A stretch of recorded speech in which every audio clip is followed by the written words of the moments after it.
I once stood in your place, and I too was disrespectful.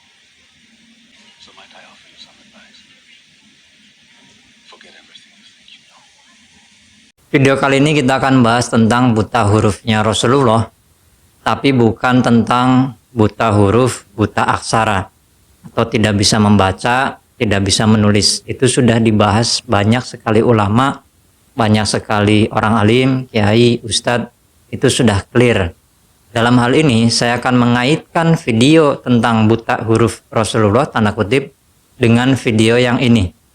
3 cara pandang melihat dunia atau semesta. Seperti apa ceritanya? Kita setel musiknya.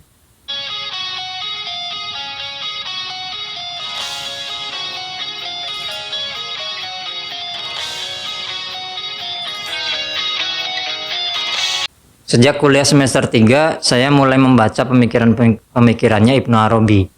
Diawali dari semester 1 ketika saya membaca sejarah filsafat barat dan terasa kering, dan akhirnya mencari sumber-sumber atau bacaan-bacaan yang lebih segar. Dan pada akhirnya saya menemukan artikel-artikel tentang teosofi, khususnya penulis dari Ibnu Arabi. Buku sejarah filsafat barat yang saya ucapkan tadi itu ditulis oleh Bertrand Russell, orang yang sejaman atau bahkan satu tempat dengan Ramanujan yang filmnya saya kutipkan di video ini. Kali ini juga kita akan sama. Video ini itu masih berkaitan dengan video sebelumnya tentang 4 koneksi ke semesta lain. Buku Ibnu Arabi ini tidak ada terjemahannya sebelum tahun 2015. Itu masih bahasa Arab dan bahasa Inggris. Bahasa Indonesianya baru ada sekitar tahun 2015 atau 2016 gitu. Dan saya belum mampu untuk membelinya karena harganya masih sangat mahal buat saya ya. Apa yang menjadikan saya menunjukkan kitab ini? Kitab ini agak aneh. Kenapa? Karena jangankan ketika saya membaca kitabnya ya, ketika saya membaca artikel-artikel pemikiran beliau, penulis kitab ini, itu semacam ada khotir, lintasan pikiran atau lintasan hati, atau mungkin bisikan setan ya, yang mengajarkan banyak hal pada saya, termasuk menunjukkan ayat-ayat Qur'annya, hadisnya, asbabun nuzulnya, kemudian ahwal ulama-ulama salaf yang pernah mengalami itu, mengalami ini, logika-logikanya, quote-quote-nya, dan sebagainya. Kalau teman-teman ingin meng-cross-check apakah ucapan saya benar, silakan teman-teman lihat di web saya yang ini. Di web itu berisi tulisan-tulisan yang berdasarkan dari pemikiran-pemikiran, lintasan pikiran atau lintasan hati itu. Makanya video ini, channel ini, atau buku saya, atau web saya kasih nama Syatahat. Syatahat itu artinya mabuk. Dalam kondisi mabuk, saya mendapatkan pemikiran-pemikiran itu, ide-ide itu dengan mabuk tanda kutip. Saya tidak pernah kehilangan kewarasan ya. Tidak pernah meninggalkan katakanlah sholat yang 5 waktu itu. Ya sombong sedikit ya. Tidak pernah meninggalkan hal-hal yang diwajibkan pada saya secara syariat. Secara singkat, saya tidak pernah meninggalkan syariat yang diperintahkan oleh Rasulullah secara sengaja, kecuali kalau memang lagi males banget ya, atau sakit katakanlah begitu. Banyak teman-teman yang bertanya pada saya, buat apa sih baca buku-buku seperti itu, kitab-kitab seperti itu? Apakah kamu ingin jadi seorang wali? Atau ingin karomah? Bisa ini, bisa itu? Enggak. Kita tegaskan ya teman-teman ya, ketika kita mempelajari sesuatu, bersihkan niatnya, tajdidun niat, perbaharui niatnya. Saya pribadi tidak menginginkan apa-apa dari apa yang saya pelajari, kecuali semakin dekat dengan Tuhan, dengan Rasulullah. Bahkan semakin saya mendalami kitab-kitab itu, saya tidak peduli lagi dengan pahala, dengan surga, dengan iming-iming nanti dapat rezeki sekian, nanti dapat masa depan yang indah seperti ini. Saya tidak peduli seperti itu lagi. Yang saya pentingkan adalah tugas umat Rasulullah saat ini. Apa itu? Yaitu menjadikan orang-orang lemah, orang-orang mustadafin, doif, tunggalnya ya, jamaknya mustadafin, mereka yang dilemahkan oleh zaman, yang kurang mampu, yang miskin, yang tidak bisa berobat kalau sakit, yang tidak bisa mengenyam pendidikan kalau memang dia cerdas.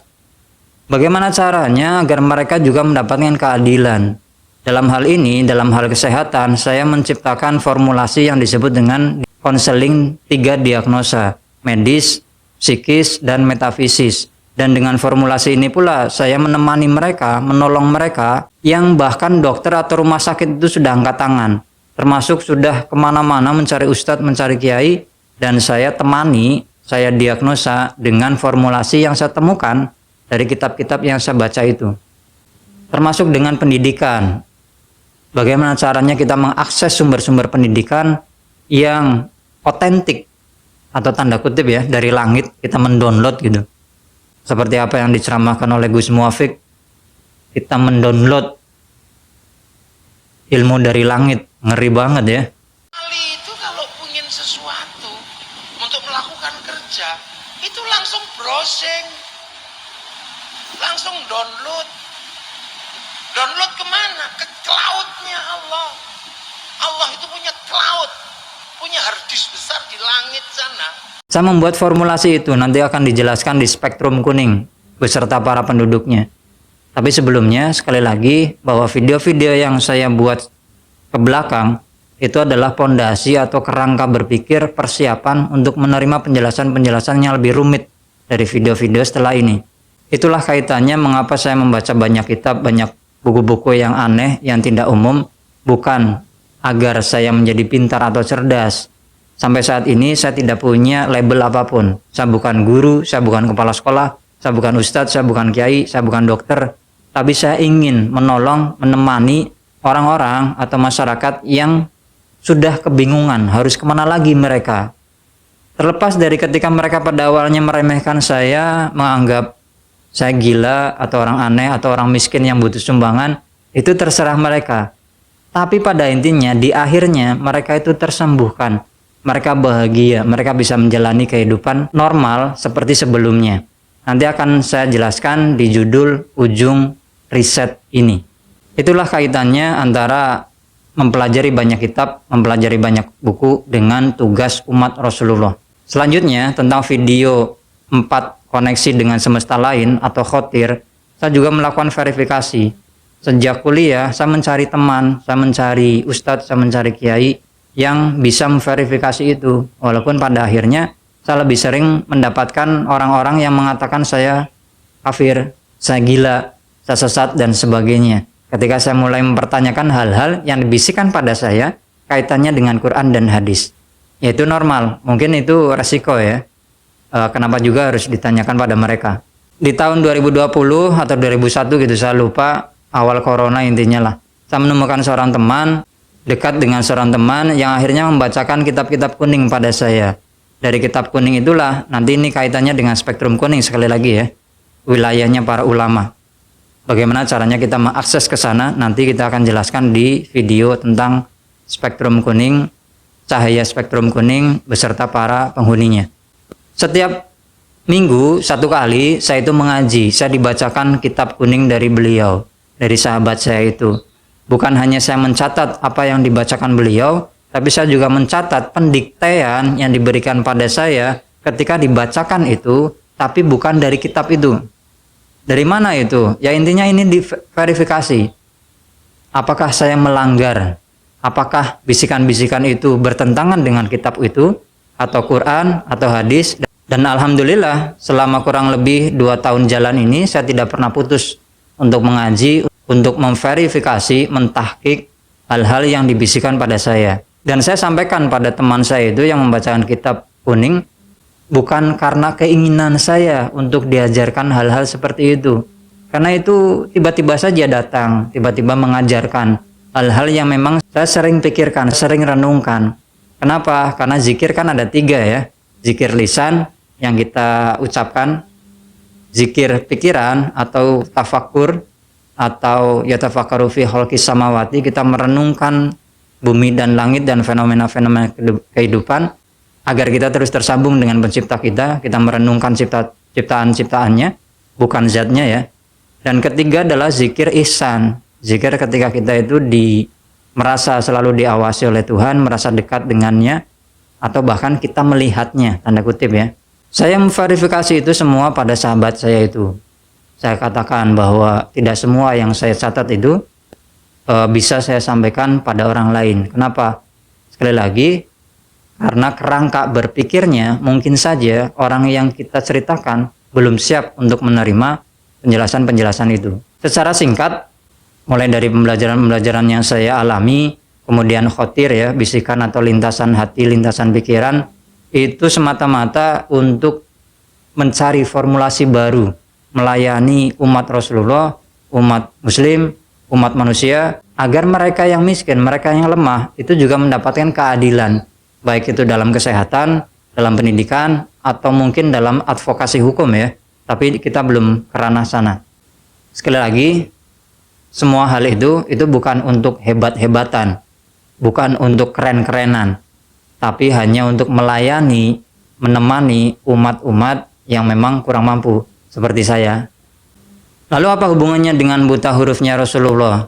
Buta hurufnya Rasulullah, sekali lagi, itu bukan buta aksara. Beliau tidak dalam konteks tidak bisa membaca atau tidak bisa menulis. Itu sudah dijelaskan banyak ulama. Buta huruf di sini itu kaitannya dengan video yang saya sampaikan tadi tentang 3 hal dalam bahasa Arab untuk menyimbolkan semesta ini, dari isim, kata benda atau zat pencipta, fiil, kata kerja atau aktivitas-aktivitas, tindakan-tindakan sang pencipta tadi, atau nama-nama dan sifat-sifatnya, kemudian huruf, hasil-hasil ciptaan, kode-kode atau petunjuk-petunjuk yang bisa kita gunakan untuk mutolaah, naik anak tangga, naik pemahaman ke fiil, kemudian ke isim. Dalam hal ini, Rasulullah itu buta huruf, buta, tidak terjebak, tidak tenggelam dalam konsep-konsep yang dibuat oleh masyarakatnya sendiri. Kita sebaliknya, kita ini merasa cerdas dengan membuat konsep-konsep baru, diksi-diksi baru, yang kemudian kita terjebak di sana. Yang pada akhirnya kita nggak bisa mutolaah, kita nggak bisa naik ke pemahaman selanjutnya, melihat realitas yang lebih besar, yang sebenarnya itu adalah kehendak Allah dan Rasulullah agar kita semakin mengenalnya. Dalam hal ini, Rasulullah itu buta huruf, tidak terjebak dan tidak tenggelam dalam konsep-konsep yang kita bikin, yang masyarakat zamannya bikin sendiri. Sebab itu beliau berkata, antum a'lamu bi amri dunyakum. Kalian lebih tahu urusan dunia kalian masing-masing. Bukan berarti Rasulullah itu tidak punya logika, Rasulullah tidak berpikir, enggak, bahkan strategi perang juga beliau punya. Tapi itu seringkali bukan atas dasar keinginannya sendiri. Khobar atau hadis-hadis yang beliau sampaikan secara tidak langsung itu juga dari kehendak Allah. Itu dituntun, itu ditunjukkan, itu dibimbing. Beliau buta huruf, tapi melihat realitas yang lebih besar, realitas yang sebenarnya. Dan itu diberikan, petunjuk-petunjuk itu diberikan pada kita, agar kita juga naik pemahaman, melihat apa yang beliau lihat juga. Beliau buta huruf, tapi melihat realitas, beda dengan kita. Merasa tidak buta huruf, merasa pintar membaca, bahkan pintar menulis, pintar bikin drama, apalagi drama kehidupan. Aduh, ibu apaan sih, ngagetin aja. Malah mainan handphone. Tapi kita tidak bisa melihat realitas yang lebih besar, melihat realitas yang sebenarnya. Inilah yang sekarang fisika modern temukan tentang segala sesuatu yang sebenarnya tersambung, terhubung. Kita adalah satu kesatuan. Mungkin itu mengapa Rasulullah mengatakan ma'ana biqori ketika Jibril mendiktekan 3 kali, ikro, ikro, ikro, baca, baca, baca. Dan Rasulullah menjawabnya juga sama, ma'ana biqori, apa yang harus saya baca? Aku tidak bisa membaca. 3 kali dari ucapan Jibril ini adalah 3 tahapan, 3 pemahaman, 3 anak tangga, agar kita sampai ke isim tadi yang disimbolkan sebagai kata benda ya, atau zat pencipta tadi. Bacalah. Untuk kita, pertama adalah hurufnya lebih dulu. Setelah huruf, kita ke fiil. Setelah fiil, kita membaca isim, atau hal-hal yang berkaitan dengan sang pencipta. Seperti di video 3 mata ini, 3 cara pandang. Mata ke-1 itu adalah mekanika Newton, mata kedua adalah relativitas Einstein dan kuantum, dan mata ketiga adalah tentang singularity, tentang kesatuan, tentang ketunggalan segala sesuatu. Sebagai tadabur, penguat, bukti bahwa Rasulullah itu buta huruf, bukan buta aksara, tapi buta konsep-konsep yang kita yakini di masyarakat sehari-hari. Kita lihat ayat ini. Ayat ini adalah teguran dari Allah pada Rasulullah lewat Jibril agar beliau tidak menjatuhkan pandangannya ke hal-hal yang disepakati bersama masyarakatnya. Tidak terjebak dalam konsep-konsep kekayaan, kemiskinan, kesuksesan, kemewahan, kekuasaan, dan sebagainya. Beliau paham itu, tapi tidak terjebak, tidak tenggelam dalam hal-hal seperti itu. Jangan tujukan pandanganmu ke arah sana. Seperti itu juga misalnya di ayat ini. Kita tahu bahwa dunia ini memang menyegarkan, menggiurkan. Kendaraannya, sawah ladangnya, kekuasaan dengan berbagai macamnya, wanita atau pria, wanita cantik atau pria tampannya. Apalagi teman-teman yang suka nonton K-drama ya, drama-drama Korea.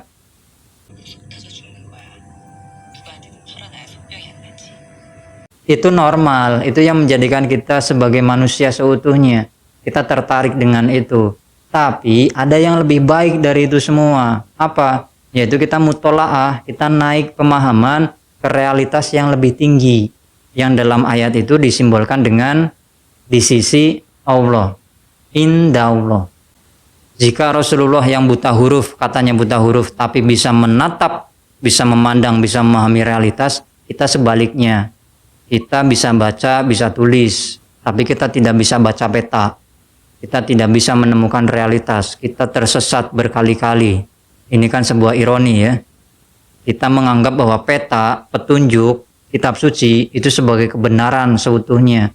Kebenaran realitas yang sesungguhnya. Padahal itu adalah petunjuk, itu adalah kode, itu adalah ayat-ayat peta yang akan menuntun kita ke realitas yang sebenarnya. Terakhir, saat ini yang kita bingungkan atau kita takutkan adalah artificial intelligence ya. Bahwa teknologi di luar sana, di Eropa, di Amerika itu sudah sangat canggih banget. Dan kita ketakutan bagaimana kalau misalnya robot menggantikan manusia. Sama sekali tidak mungkin hal itu tidak ada penyeimbangnya. Dalam pemikiran saya, dalam riset saya yang belagu ini, saya menganggap bahwa suatu saat kalaupun misalnya artificial intelligence itu udah jadi robot seperti manusia, maka akan muncul orang-orang yang dengan kemampuan manusia malaikat, tanda kutip ya. Nanti akan saya jelaskan di video-video tentang manusia yang bisa jurus-jurus ninja di serial kartun Naruto. Termasuk di kitab ini ya.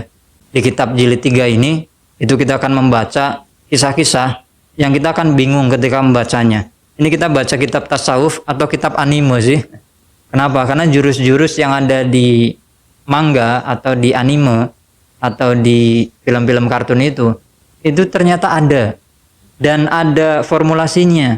Walaupun secara tidak tersurat ya, tidak tertulis. 最近忙しくて一緒に夕飯食べてくれないのも。僕のせいで喧嘩になった母さんと父さんを。Artificial intelligence dengan manusia malaikat inilah yang nantinya akan bertarung, tanda kutip ya, akan bertempur. Mana hal-hal yang tidak menjadikan kita semakin dekat pada Sang Pencipta, dan mana hal-hal yang menjadikan kita terus-menerus sadar bahwa kita tidak pernah kemana-mana, bahwa kita terus-menerus berada di dekat segala sesuatu termasuk Tuhan.